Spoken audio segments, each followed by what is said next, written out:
कि भैया कोटा गया था आईआईटीएन बनने, क्या हुआ, फिस हो गया क्या? तो उनको समझ में आ गया कि इसने ये सवाल इग्नोर किया, मतलब कुछ जीडीबीडी है, कुछ गड़बड़ है। कि अगर सिलेक्शन नहीं हुआ तो हमारे दिमाग में सर एक जंग चलती है जैसे जैसे हम नजदीक जाते हैं एग्जाम के, कि सिलेक्शन होगा कि नहीं होगा। तो ये तो सिलेक्ट होंगे, मैं नहीं सिलेक्ट होऊंगा या मैं नहीं सिलेक्ट होऊंगा। एफिशिएंसी डाउन कर लेते हैं और पढ़ना कम कर लेते हैं, चाहे हमारी लेवल ऑफ प्रिपरेशन क्यों ना बहुत ही अच्छी क्यों ना हो। तो ऐसे ही मेरे दिमाग में जंग चल रही थी जब पेपर आने वाला था AIEEE का, तो कि होगा कि नहीं होगा यार, तैयारी तो बहुत अच्छी करी है।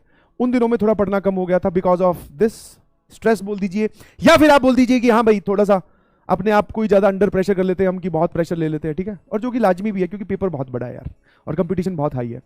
तो क्या हुआ कि पेरेंट्स का फोन आता ही था शाम को, तो पेरेंट्स का फोन आया तो पापा ने पूछा कि तैयारी कैसे चल रही है। ये एक बहुत ही ऑब्वियस सा सवाल था जिसका हमेशा एक बहुत ही ऑब्वियस सा जवाब निकलता था, दैट इज ठीक चल रही है। तो जिस दिन फोन आया मैंने क्या किया, वो सवाल इग्नोर कर दिया। जैसे उन्होंने पूछा कि तैयारी कैसे चल रही है, मैं किसी और बात पे कि हाँ भाई मैंने खाना खा लिया और अभी मैं इससे आया हूँ, अब मैं पढ़ने बैठूंगा, ये सब बातें।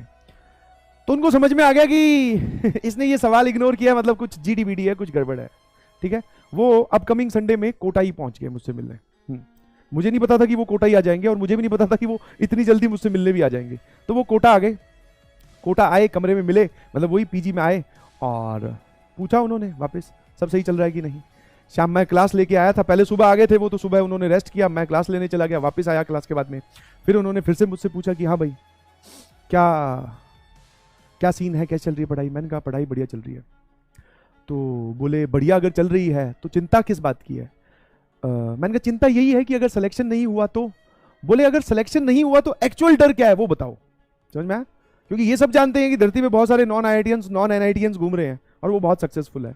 तो चिंता ये तो नहीं है कि जिंदगी में आगे कुछ होगा कि नहीं होगा, ये बात तो तुम ढंग से सोच भी नहीं रहे हो कि आगे का, तुम कहीं और है। एग्जैक्ट चिंता बताइए। मैंने कहा एग्जैक्ट चिंता है दो बातें, सबसे पहले कि पेरेंट्स क्या सोचेंगे, दूसरी बात कि लोग क्या कहेंगे कि भैया कोटा गया था आईआईटीएन बनने, क्या हुआ, फिस हो गया क्या।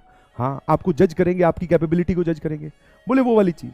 तो उन्होंने पहले दूसरे सवाल का जवाब दिया, बोले कि लोग क्या कहेंगे वो तुम्हारे कंट्रोल में कभी भी नहीं रहेगा, क्योंकि वो तो लोगों का काम है ना भाई, वो तुम कंट्रोल करने की कोशिश नहीं कर रहे, मतलब कर ही नहीं सकते कंट्रोल। तो जो चीज आप कंट्रोल नहीं कर सकते उसके बारे में सोच के टेंशन लेना तो व्यर्थ की बात है, because that is a false tension. समझ में आएगी नहीं समझ में, कि लोग क्या कहेंगे, वो तो कहेंगे ही कहेंगे। आप बन जाओगे तो भी हो सकता है वो ये कहें कि इसका तो तुक्का लग गया, हाँ है ना, इसका तो तुक्का लग गया, पढ़ता तो ये नहीं था। समझ में, ये तो गॉड गिफ्टेड है या फिर माइंडेड है, टैलेंटेड है, ऐसा कुछ बोल के निकल जाएंगे, आपकी हार्डवर्क को नजरअंदाज कर देंगे। बोलने वाले तो कुछ भी कह देंगे, बनने के बाद में भी ये सब बातें होंगी। मैंने कहा ये बात ठीक है, थोड़े रिलैक्स हुए। बोले दूसरी बात पे आता हूं, मतलब जो पहला सवाल था कि पेरेंट्स क्या सोचेंगे। तो बोले पेरेंट्स जो है वो अपनी बच्चों को, अपनी औलाद को बहुत अच्छे जानते हैं, ठीक है। और हम ये देख लेते हैं कि प्रिपरेशन के दौरान आपका जो ट्रैक रिकॉर्ड है वो क्या है, मतलब आप पढ़ाई या मेहनत वाले रास्ते पे जा रहे हो कि नहीं जा रहे। बस that is satisfying for us. उन्होंने बोला ये बात, that is satisfying for us, कि अगर आप मेहनत वाले रास्ते पे हो तो इतना ही तो चाहिए, ठीक है। इतना ही तो चाहिए कि हाँ भाई हमारा जो बच्चा है या हमारी जो बच्ची है वो एक लाइन पे चलना सीख गया है, बस फोकस्ड होना सीख गया है, मेहनत करना सीख गया है, बस यही चाहिए। वो तो एक रिजल्ट है, दैट इज टेम्परेरी, उसके बेसिस पे कोई जज नहीं करेगा। तो बोले नहीं हुआ तो कोई दिक्कत नहीं है। तो उन्होंने ये दोनों बातें बोली और दिमाग से सारे टेंशन के प्रेशर वाले बादल अपने आप हट गए, अपने आप हट गए। कुछ नहीं हुआ, ऐसे दो मतलब आधे घंटे की कन्वर्सेशन हुई होगी, उसमें वो सारी बातें अपने आप हट गई। अब जो है दिमाग हल्का था, पढ़ने का अपने आप बंद करेगा क्योंकि टेंशन कुछ है ही नहीं। तो वैसे ही अगर आपके दिमाग में ये सब बादल आ गए हैं टेंशन वाले, नेचुरल है, आ भी गए होंगे। और जिसने जितना ज्यादा शिद्दत से आईआईटी को मतलब चाहा है तो उसके और ज्यादा आए होंगे।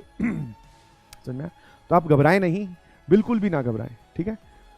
हाँ जब वो रिजल्ट आएगा तो एंड मूवमेंट में हो सकता है, एंड मूवमेंट पे हो सकता है उस दिन थोड़ा थोड़ा बुरा लगे कि हो जाना चाहिए, कोई बात नहीं।